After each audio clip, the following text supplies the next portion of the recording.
The state with least forested area. So forest ఏరియాని ఎవరు measure చేస్తారు మన ఇండియాలో అంటే forest survey of India. Forest survey of India. ఈ ఫారెస్ట్ సర్వే ఆఫ్ ఇండియా ఏం రిపోర్ట్ అవుతుంది అంటే India state of forest report. India state of forest report ఎప్పుడు అంటే 2 years ఒకసారి, బైఎన్నియల్ అంటాం. అంటే 2 years ఒకసారి, ఎవ్రీ 2 years. సో ప్రస్తుతానికి 2023లో ఉంది, 2024లో వస్తుంది. సో 2023 రీసెంట్ అండి, ఓకేనా. 2023 రీసెంట్. ఈ 2023 రీసెంట్ లో ఏమన్నారు అంటే హైయెస్ట్ ఏరియా అంటే డెన్సిటీ. డెన్సిటీ అంటే ఏరియాలో ఎక్కువ శాతం. లక్షద్వీప్ లో ఆల్మోస్ట్ 93% ఫారెస్ట్ ఏరియా ఉందండి, ఓకేనా. 93% of forest area, okay, Lakshadweep లో. సో అన్నిటికన్నా తక్కువ చూసుకుంటే హర్యానా. హర్యానా లో, ఓకేనా. హర్యానా 3%, 3.3 అంతే పర్సెంట్ ఉందండి forest area of forest area, ఓకేనా. ఎట్లా ల్యాండ్ ప్రకారం చూసుకుంటే, ఓకేనా.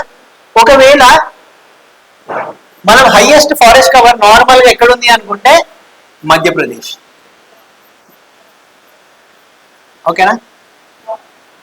నెక్స్ట్ మహారాష్ట్ర,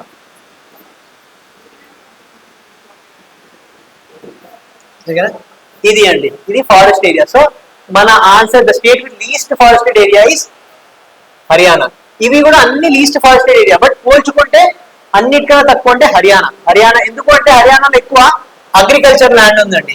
అగ్రి ల్యాండ్ ఎప్పుడైనా కానీ ఫారెస్ట్ ఏరియా కిందికి రాదు. బట్ ఏంటంటే అప్పుడప్పుడు ప్లాంటేషన్స్ ఫారెస్ట్ ఏరియా కిందికి వస్తాయి, కానీ అది ట్రీ కవర్ లాగా వెళ్తుంది. సో ఫారెస్ట్ ఏరియాకి చాలా డీప్ డెఫినేషన్ ఉందండి. ఎట్లా అంటే క్యానపీ 10% ఉండి అలా ఉంటే ఫారెస్ట్ ఏరియా లాగా కన్సిడర్ చేయాలి. సో అప్పుడప్పుడు ఏంటంటే ప్లాంటేషన్స్ ని కూడా ఫారెస్ట్ ఏరియా లాగానే కవర్ చేస్తారు. సో ఆ ప్లాంటేషన్ ఏరియా కూడా హర్యానాలో తక్కువ, ఎందుకంటే main rice, paddy, maize, wheat fields కాబట్టి అక్కడ లీస్ట్ ఫారెస్టెడ్ ఏరియా ఉంది, ఓకేనా. 91. The winners of Nobel Prize in Economics of the year 2006 are Dr. Oliver Hart and Benton Houston. Yes. ఏంటి అంటే వీళ్ళు winners of Nobel prize economics for the year Oliver Hart, Bengt Holmstrom అంటే yes అండి. ఏంటి అంటే market analysis of market power and regulation. But వీళ్ళు market power and regulation మీద కాదండి. రీజన్ లేదు, మార్కెట్ పవర్ కాదు, కాంట్రాక్ట్ థియరీ మీద చేశారండి. సో ఈ కాంట్రాక్ట్ థియరీ ఎకనామిక్స్ లో చెప్పేది ఏంటి అని అంటే ఒక ఇద్దరి మధ్యలో కాంట్రాక్ట్ జరిగినప్పుడు ఎదురున్న వాళ్ళు ఎలా బిహేవ్ చేస్తారో మనకు తెలియదు. సో ఎదురున్న వాళ్ళు మనం ఎలా బిహేవ్ చేస్తారో తెలియదు కాబట్టి ఆ చెక్స్ అండ్ బ్యాలెన్సెస్ మనం ఎలా చేయగలుగుతాం. ఫర్ ఎగ్జాంపుల్ ఇప్పుడు చూడండి, ఎంప్లాయర్ కాంట్రాక్ట్ ఉందండి. ఈ ఎంప్లాయర్ కాంట్రాక్ట్ ఉన్నప్పుడు ఈ ఎంప్లాయీ కాంట్రాక్ట్ ని ఎప్పుడన్నా అంటే ఇప్పుడు పని చేసేవాడు ఏదైనా చేయొచ్చు, పని చేయకపోవడమో సరిగ్గా చేయకపోవడం అవన్నీ ఉంటాయి. సో ఎంప్లాయీ కాంట్రాక్ట్ లో మనం చూడకుండా కానీ కరెక్ట్ గా పనిచేసే విధం ఏంటి, నువ్వు సరిగ్గా పనిచేస్తే నీకు ఇన్సెంటివ్ ఇస్తా, రేటింగ్ సిస్టమ్. ఇదంతా ఏంటంటే ఈ కాంట్రాక్ట్ థియరీ ద్వారా చెప్పిందండి. అంటే స్ట్రీమ్ లైన్ చేశారు ఏ వేస్ వల్ల ఎదురుటి వాడిని మనకి ఏది కావాలో ఆ కాంట్రాక్ట్ లో చేయించుకోవడం. అంటే ఇప్పుడు మనం ఫర్ సపోజ్ ఒక సిఇఓ ఒక అతన్ని తన కంపెనీని చూసుకోవడానికి పెట్టుకున్నాడండి. సో ఆ కంపెనీ చూసడానికి ఆ ఎంప్లాయీ కరెక్ట్ గా వర్క్ చేస్తారనే ఏంటి అంటే తనకి కావాల్సినలాగా పనిచేస్తాడని ఏముంది. సో అలా చేయాలి అంటే కాంట్రాక్ట్ క్రియేట్ చేయాలి. ఆ కాంట్రాక్ట్ లో కొన్ని రూల్స్ పెట్టాలి, నువ్వు ఇలా చేస్తే నీకు ఇంత జీతం ఇస్తా, నీకు ఇన్ని షేర్స్ ఇస్తా. సో అలా ఇన్సెంటివ్స్ ఇంకా కొన్ని ప్రొహిబిషన్స్ పెడితేనే ఇప్పుడు టర్మినేషన్ కూడా ఒక type of permanent contract rule అండి. సో అలాంటి రూల్స్ ని నీట్ గా మనకి కావాల్సినవి అవుట్పుట్ లో తెచ్చుకోవడానికి వీళ్ళు కష్టపడ్డారు. దానివల్ల వాళ్ళకి నోబెల్ ప్రైజ్ వచ్చింది, ఓకేనా. So correct, assertion is correct, or is false. మన ఆన్సర్ ఇస్ హియర్. దేని గురించి అంటే కాంట్రాక్ట్ థియరీ వల్ల, ఓకేనా. 92. The following restatements about business cycles. Sure. The phases, దీంట్లో ఏమంటే ఇంకరెక్ట్ అడిగారండి, చూసుకోండి, ఓకేనా. The phases of business cycles are boom, recession, depression, recovery. Boom అంటే పెరగడం, పెరగడం. ఓకేనా, అంటే ఫుల్ బిజినెస్ అవుతుంది, మంచి భూమిలో ఉంది బిజినెస్ అంటారు. అంటే చాలా మంది వస్తున్నారు, చాలా ఎక్కువ ఎకనామీలో మనీ రొటేట్ అవుతుంది, నాకు బిజినెస్ ఎక్కువ అవుతుందని భూమి అంటారు. Recession, depression. రెసెషన్ అంటే రెసెషన్ మందం. మందంని ఏమంటారు అంటే less growth or stagnant growth అనొచ్చు. Stagnant growth or slow depression, అంటే మెల్లిగా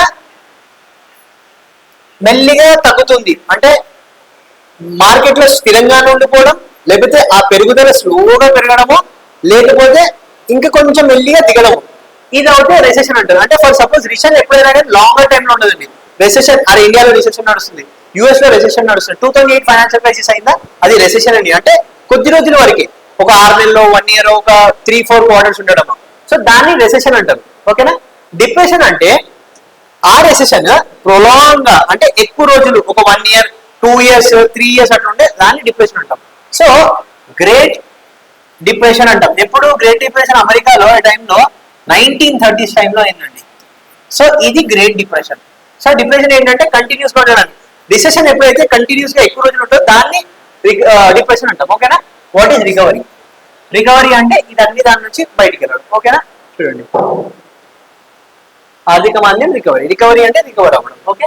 so boom, recession, depression. Yes, ఇది ఉందా అంటే ఫేసెస్ ఇవి ఉంటాయి. ఏ ఉంది. ఓకేనా. నెక్స్ట్ చూసుకోండి, ఇన్కరెక్ట్. ఏ ఉంది. సో ఏ తీసేస్తే బేసిక్ గా బిఎన్సి, బట్ చూసుకుందాం మనం. The recession is measured by Gini coefficient. Gini coefficient కాదండి. రెసెషన్ నార్మల్ గా మనం ఎట్లా చూస్తామో, ఇన్ఫ్లేషన్ ద్వారానో, లేకపోతే ప్రొడక్షన్ జీడిపి ద్వారానో, జీడిపి, ఓకేనా, ఇన్కమ్, సో దీని ద్వారా చూస్తాం. ఈ జీనీ కోఎఫిషియంట్ ఏం చేస్తుందంటే inequality, Gini coefficient inequality check చేస్తుందండి. Inequality of wealth, inequality of income and wealth, అంటే ఎవరి మధ్యలో ఎంత అంతర్యం ఉంది, రిచ్ కి పూర్ కి మధ్యలో ఎంత ఇన్కమ్ అంతర్యం ఉందో ఆ జీనీ కోఎఫిషియంట్ చూస్తుందండి. అంటే 0 ఉంటే ఏమి ఇన్ఈక్వాలిటీ లేదు, 1 ఉంటే హైయెస్ట్ ఇన్ఈక్వాలిటీ ఉంది.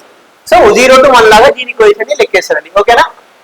సో ఇది measured by Gini coefficient recession అంటే రాంగ్. సో రాంగ్ లో బి ఉంది. ఓకేనా. మనం చూసుకున్నట్టయితే the phase of gradual rise in income, output and employment is depression. అవునా కాదు.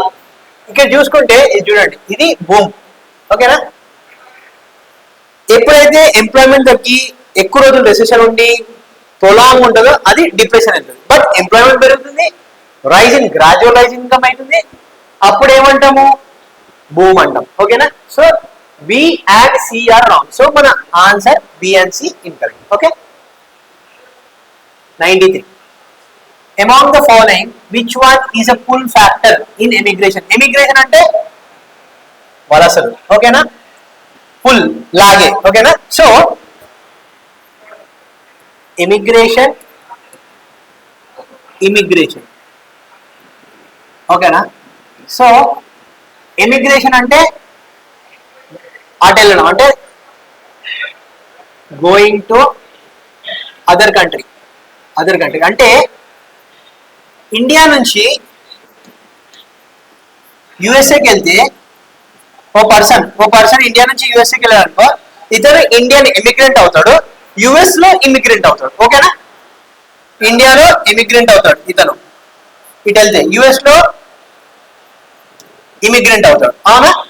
సో ఈ immigrant which one is a pull factor, అంటే మనం ఎందుకు వలసలకు వెళ్తామండి, బెటర్ ఆపర్చునిటీస్. సో ఇంకొకటి ఇక్కడ ఏంటి అంటే పుల్ ఫ్యాక్టర్ అంటాడు, అంటే ఏది మనల్ని లాగుతుంది, అక్కడ నుంచి ఏది లాగుతుంది. సో ఏది లాగుతుంది మనల్ని అంటే అక్కడ మంచి యుఎస్ లో మంచి ఎంప్లాయ్మెంట్ ఆపర్చునిటీస్ ఉంటాయి. So pull factor for immigration, ఇక్కడ నుంచి ఇండియన్ యుఎస్ కి వెళ్ళాలి అంటే ఏది పుల్ ఫ్యాక్టర్ అంటే అక్కడున్న ఆపర్చునిటీస్. సో ఇంకోటి చూడండి, ఇక్కడ చిన్నగా ఈ ఆన్సర్ ఈ పుల్లో పుష్ అని పెట్టామనుకోండి, ఇవన్నీ వస్తాయి. ఓకేనా. అక్కడ ఇది చిన్న twist.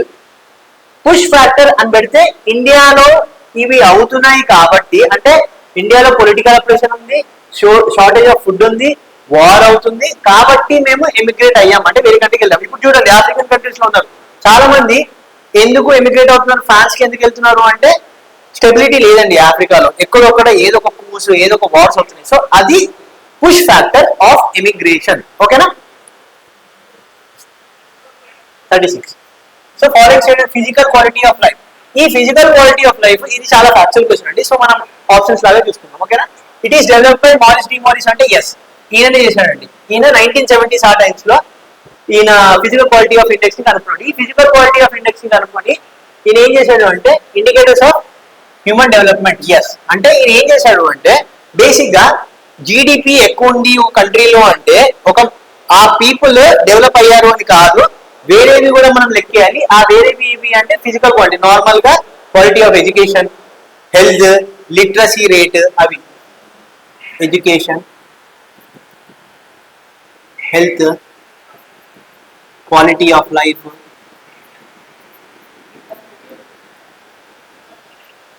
Quality of life, health, education,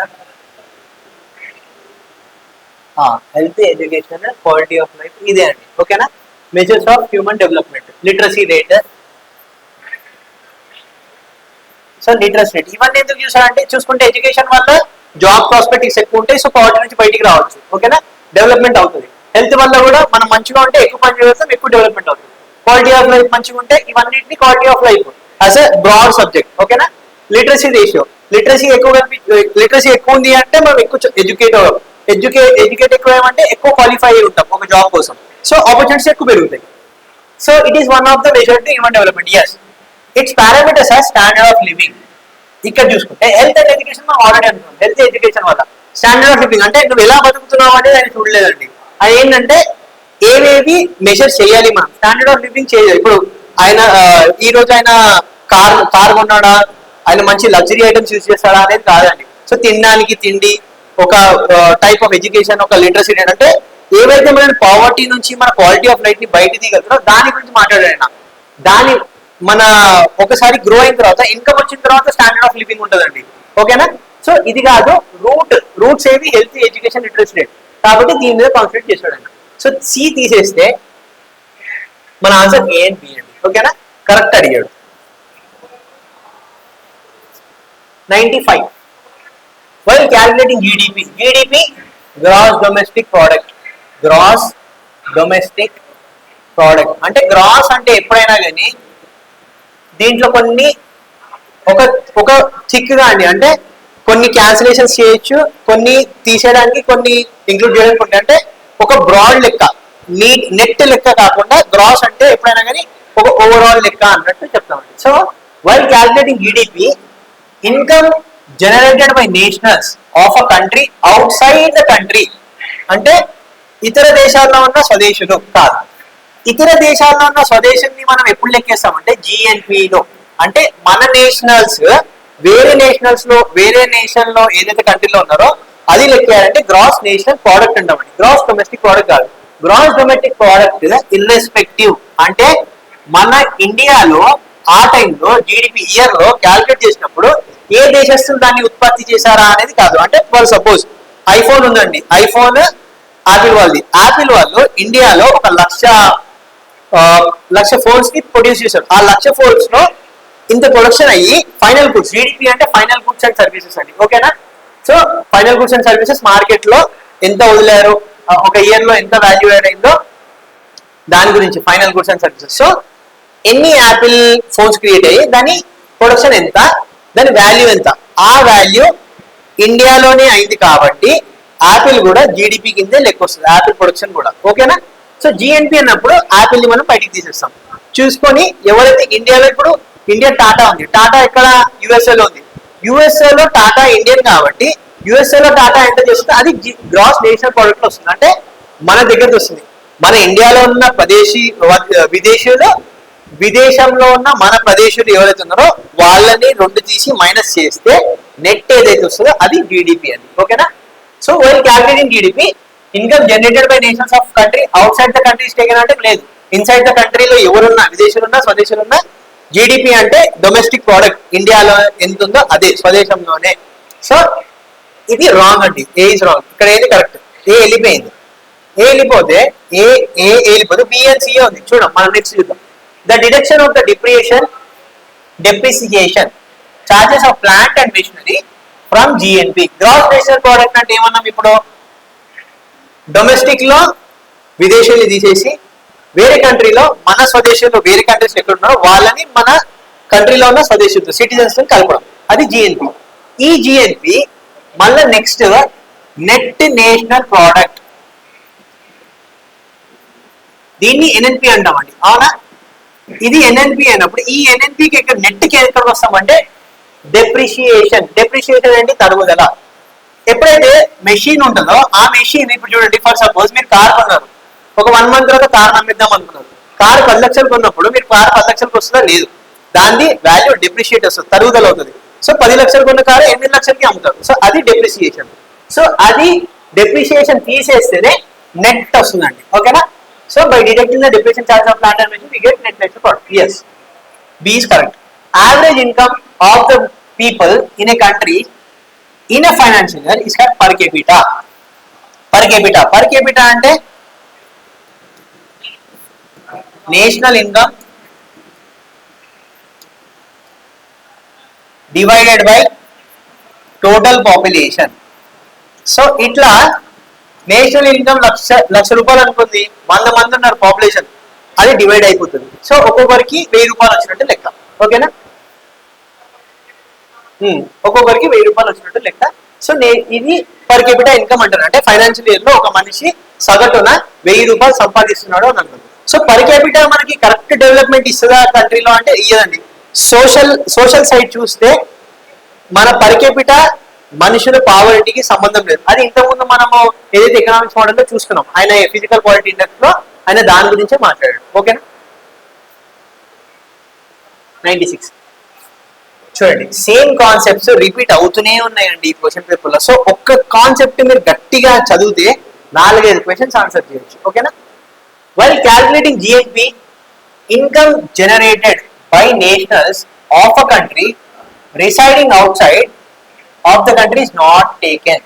ఇంతకుముందు ఏమన్నాడు? టేకెన్ అని అడిగాడు. ఇక్కడ ఏమన్నాడు? నాట్ టేకెన్ అంటాడు. చూడండి, ఒక దేశ ప్రజలు ఇతర దేశాలలో ఉండి మన దేశం అంటే ఇండియాలో యుఎస్ లో ఉన్న సంపాదించి ఆదాయాన్ని స్వదేశంలో లెక్కించే స్థూల జాతీయ ఆదాయంలోకి పరిగణనలోకి తీసుకోరు. ఇదే కదా తీసుకునేది జిఎన్పిలో మనం, అవునా?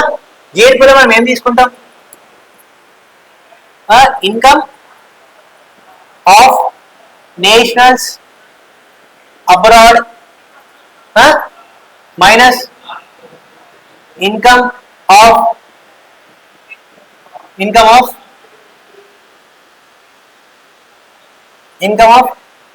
People in India from abroad, అవునా? అక్కడ నుంచి ఇన్కమ్ ఆఫ్ నేషన్ అక్కడ నుంచి తీసుకున్న వాళ్ళకి ఇక్కడ నుంచి తీసుకున్న వాళ్ళు ఇక్కడ వేరే దేశస్తులు అయితే సంపాదిస్తారో ఇది తీసేసి అది జాయిన్ చేస్తే ఆటోమేటిక్ గా జిఎన్పి క్రియేట్ అవుతుంది, అవునా? సింపుల్ గా చెప్పాలి అంటే. Next, so not taken into account అంటే it is taken into account, ఓకేనా? ఇన్కరెక్ట్ అడిగాడు, ఇక్కడ చూడండి ఇన్కరెక్ట్ అడిగాడు. సో ఇది మన ఆన్సర్. ఇక్కడ చూద్దాం, the value of national income adjusted for inflation is called real national income, అవునా? ఇప్పుడు చూడండి, నేషనల్ ఇన్కమ్ గ్రాస్ రియల్, అవునా? గ్రాస్ నేషనల్ ఇన్కమ్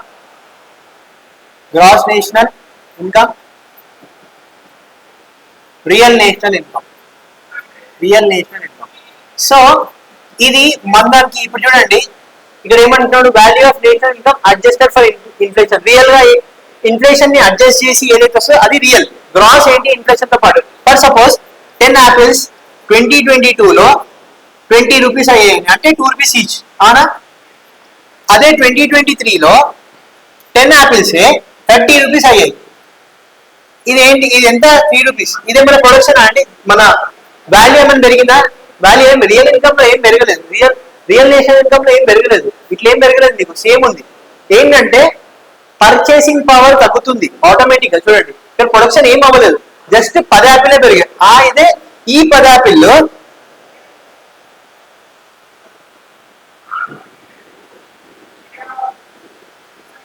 ఇక్కడ 15 అయితే ఇక్కడ 30 రూపాయలు అయితే సేమ్ కాస్ట్, బట్ పెరిగింది, ఉత్పత్తి పెరిగింది. ఇది ఎగ్జాక్ట్ గా ఇన్ఫ్లేషన్ కి అడ్జస్ట్ చేయడం, అంటే రేట్ ని ఇన్ఫ్లేషన్ కి అడ్జస్ట్ చేయడం. జస్ట్ రేట్ పెరిగింది, ప్రొడక్షన్ ఏం పెరగలేదు.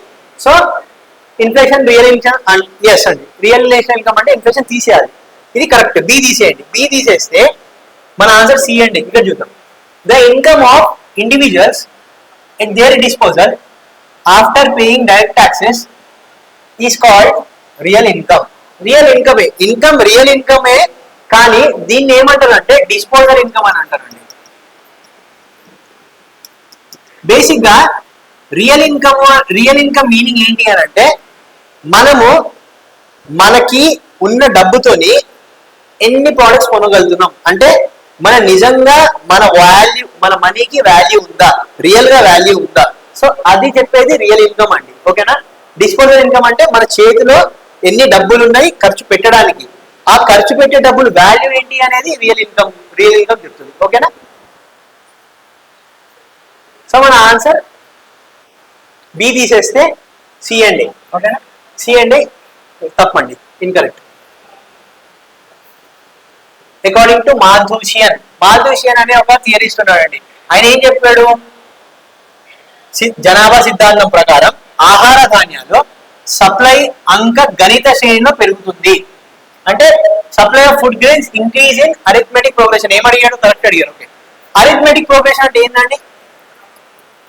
అరిథమెటిక్ ప్రోగ్రెషన్ లో 1 2 3 4 5 ఆర్ 2 4 6 8 అంటే ఈ రెండింటి మధ్యలో గ్యాప్ ఈక్వల్ గా ఉంటది. అది అరిథమెటిక్ ప్రోగ్రెషన్. సో ఈయన ఏమన్నాడు అంటే according two theory population supply of food increase అని అంటే సప్లై ఆఫ్ ఫుడ్ జస్ట్ ఇంతే పెరుగుతుంది, అంటే 2 గ్రాడ్యువల్ గా పెరుగుతుంది. అరిథమెటిక్ ప్రోగ్రెషన్ ద్వారా పెరుగుతుంది. But at the same time population, ఈయన ఏం చేశాడంటే బేసిక్ అయిన థియరీ ప్రకారం ఏమన్నాడు అని అంటే ఎప్పుడైతే పాపులేషన్ గ్రో అవుతుందో ఆ పాపులేషన్ 2-4 అరిథమెటిక్ లాగా పెరిగి ఏదైతే ఏదైతే ఫుడ్ గ్రెయిన్ ప్రొడక్షన్ పెరుగుతుందో ఆ ఫుడ్ గ్రెయిన్ ప్రొడక్షన్ ఇట్లా సప్లై అరిథమెటిక్ ప్రోగ్రెషన్ లో పెరుగుతుంది. అంటే జస్ట్ ఏంటంటే ఈక్వల్ గా పెరగడం. 2 ఉంటే 4 అవ్వడం, 4 ఉంటే మళ్ళీ +2 అవ్వడం, మళ్ళీ +2 అవ్వడం అట్లా అవుతుంది.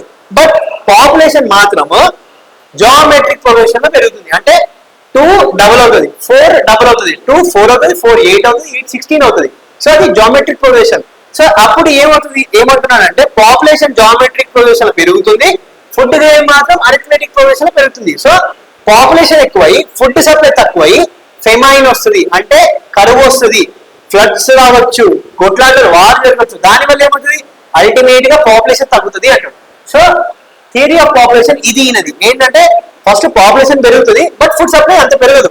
పాపులేషన్ ఎక్స్పోనెన్షియల్ గా పెరుగుతుంది, డబల్ అవుతుంటది. బట్ ఫుడ్ ప్రొడక్షన్ మాత్రం ఓన్లీ అథమెటిక్ ప్రొడక్షన్ పెరుగుతుంది. సో అట్లాంటప్పుడు సప్లై డిమాండ్ మ్యాచ్ అవ్వదు. సప్లై డిమాండ్ మ్యాచ్ అవ్వకపోవడం వల్ల పాపులేషన్ లో ఫెమైన్ రావడము, వార్ జరగడము, అట్లా మళ్ళీ పాపులేషన్ చనిపోవడము, ఇమిగ్రేషన్ అవ్వడము తగ్గిపోతూ ఉంటుంది. అది ఆయన థియరీ అండి. సో ఆయన ఏమన్నాడు, supply of food arithmetic progression పెరుగుతుంది అంటే yes. At the same time population geometric progression పెరుగుతుంది. అంటే పాపులేషన్ ఎట్లా పెరుగుతుంది, 2 4 8 16 32 ఇట్లా పెరుగుతుంది అంటున్నాడు. సో ఇది పాపులేషన్ ఎక్కువ పెరిగి ఫుడ్ తక్కువ అయిపోయింది కదా. సో నెక్స్ట్ కరెక్ట్ అడిగారు. 2000 లో long term objective of achieving stable population అంటే టోటల్ ఫర్టిలిటీ రేట్ 2 గా పెట్టుకొని 2035 వరకు మనం స్టేబుల్ గా చేస్తామా అని 2000 లో అనుకున్నాడు. 2035 కాదండి, ఇది 2045. ఓకేనా. ఈ 2045 లో మనం స్టేబుల్ పాపులేషన్ ని అచీవ్ చేస్తాము by maintaining total fertility rate at 2%, 2.1% లాగా. ఓకేనా. అది మన, సో ఇది తప్పండి, సి తప్పు. సో సి తీసేస్తే మన ఆన్సర్ 3A and B. ఓకేనా. 98 following statements. Census is conducted under the Census Act 1948. Yes, Census Act 1948 లో చేశారండి. But first census of independent India ఓకేనా, ఎప్పుడు 1951 లో అయింది. ఓకే.